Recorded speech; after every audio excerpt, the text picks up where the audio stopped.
Hey Chabelle. My name is Joe Albrecht, Managing Partner and CEO of Xngage. And I'm Charbel Abushaya, Managing Partner and Chief Digital Officer at Xngage. For over a decade, we've been helping distributors, manufacturers, and wholesalers in growing their e-commerce operations. So Joe, in the last video, we talked about how we expect B2B e-commerce to evolve in the near future. That's right, Chabelle. We looked at 8 shifts taking place right now, and today we want to unpack 6 focus areas for organizations to be looking at right now so they can be successful in this shifting environment in this exciting next 5 to 10 years. Yeah, let's begin with the first area that we want to unpack, which is the executive buy-in. Obviously, B2B e-commerce, Chabelle, has been in our world for the last 10 years, as you said, but it's really become synonymous to a digital-first mindset. Organizations we're working with and others can no longer afford to think about e-commerce projects or digital initiatives. It's really become an environment in which the notion is crystal clear that digital solutions are becoming the underpinnings of how to do business going forward.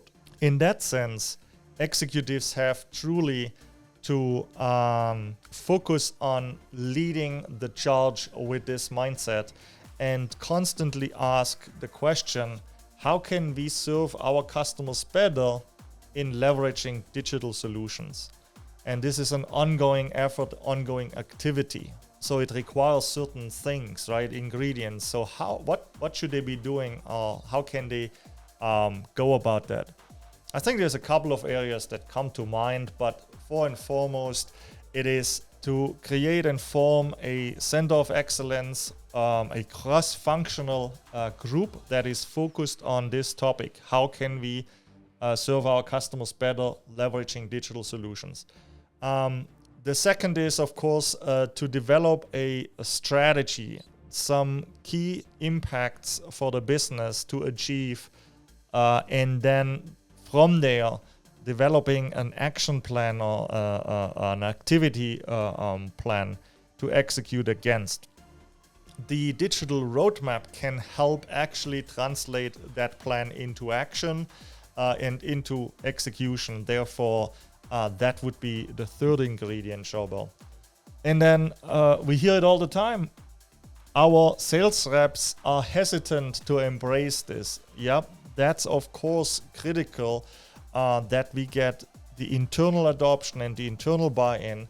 Therefore, executives have to rethink how they incentivize people and align incentive systems with the digital-first mindset.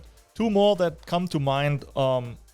I think an important one is creating a return on investment model or an idea how digital solutions translate to value. And it doesn't mean just orders placed, but across the customer journey, what are the value levels and the touch points that are valuable to these customers that we can support with digital solutions. Last but not least then, as we have alluded to in the first episode, the next 5 to 10 years will not be about having the Me Too attitude. It will about how can we be different, how can we innovate, and how can we ultimately disrupt.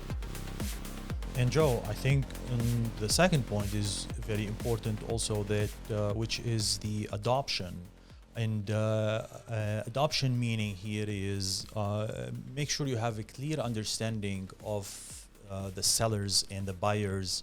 What are their needs, their challenges, their pain points that they're facing every time maybe they interact with the solution. And also keep in mind and ask about what are their objectives and goals and how they can be much better, much more efficient with the solution.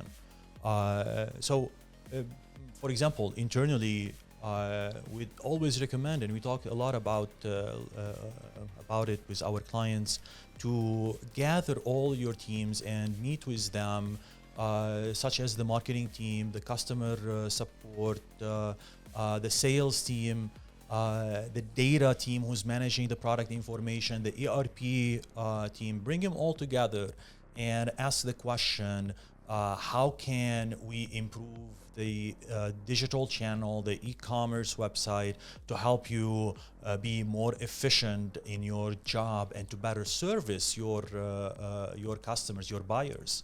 And externally with your customers, you can think of you have to think of how you integrate yourself into their business, and we discussed that before. Because once you integrate yourself into their business, now you know how to create solutions and digital interactions that also help them to become more efficient. Maybe you think of a solution that can help your customers to better manage their inventory, or to get their product delivered without they have to think about it, so they can only focus on the job that is being done. You keep coming back to this notion that we need to not only think about the customers that we have, but also who are the people that our customers are serving, and how can we make that relationship better and support it digitally. I love it. So buy-in, executive buying, adoption. The third point we want to talk about, product data. One more time, it's the ongoing topic that everyone talks about it, but what is it about product data? I think it's become really obvious, at least from our point of view, that organizations are now considering product data a true asset, actually competitive advantage, and therefore they are focusing on everything they can do to create and possess or own the product content. So a couple of areas that I think organizations should focus on right now. If you're a distributor, you probably want to think about a product information management system. Having a system that is really able to become the single repository for product content is going to be crucial going forward. Second, sourcing data. Of course, you have manufacturers, suppliers, etc. that provide content, others, third parties. It's crucial to understand those sources, and more importantly, how good and how qualitative that data is that's coming from those sources. Then third, it's really starting to focus on content quality and improving product content, enriching it, expanding it. You may have product data in the ERP, but you know it's not the data that you need to sell. And that gets me to the next point, which is understand the use case, right? If you want to be able to sell on a website, you need explicit attributes. You need to clean, standardized measure of units. You need to have the right documentation, the right spec sheets, etc., the right image assets for the product. And going further into more advanced or more innovative solutions in 3D and mixed reality and what have you, you want to focus on sourcing today the necessary data files that will support those kinds of experiences in the future. The next point I want to talk about is having a clear understanding of your website performance, and more importantly, act on it. So you may have Google Analytics installed or any other data analytics services installed on your website, but ask yourself the question, do I have reports set up? Do I have someone on the team that is looking into these reports, making recommendation, analyzing the data, finding roadblocks and solving those roadblocks and proposing solutions? I think we all understand that data is very powerful, but only if we use it and, most importantly, act on it. That dovetails into organizational assessment, my fifth point I want to talk about here, which is really about looking at the organization, stepping back from the digital initiatives and all this, and asking the question, are we prepared for those next 5 to 10 years? In regards to one, the technology landscape, the digital ecosystem, as we like to call it. Is it modern? Is it extensible? Is it flexible? Is it scalable? Can we actually innovate and differentiate ourselves in this new environment? Number two, what are my digital properties? What are my channels today? How do I want to potentially consolidate those? What new digital channels and touch points do I want to create, or could I create for customers to be more efficient? And what can I do internally to be more efficient and take out friction in our own processes? And then number three, people. you brought it right now. We need people who can actually monitor and act on data and understand what's going on in these web properties to then actively do the selling, do the curation of new product assortments, manage products and feedback to the PIM guys who improve product data, all of these things. Last but not least, on this topic of organizational assessment is creating a selling system, stepping back and asking, how do all these things connect? And then defining initiatives and resources, allocating resources to drive the selling system. By that I mean everything that you talked about, plus the logistics. How do we fulfill orders? How do we actually tie in our different digital channels into the entire selling experience with our customers? Joe, that's great. And just the last point here I want to bring up is finding partners. And those partners, yes, they should understand your industry, but do they get your unique differentiated position that in the industry that can drive innovation? And I just here bring a couple points that you can think about to find if this is a true partner for you or not. Always ask yourself the question, do they bring value to me?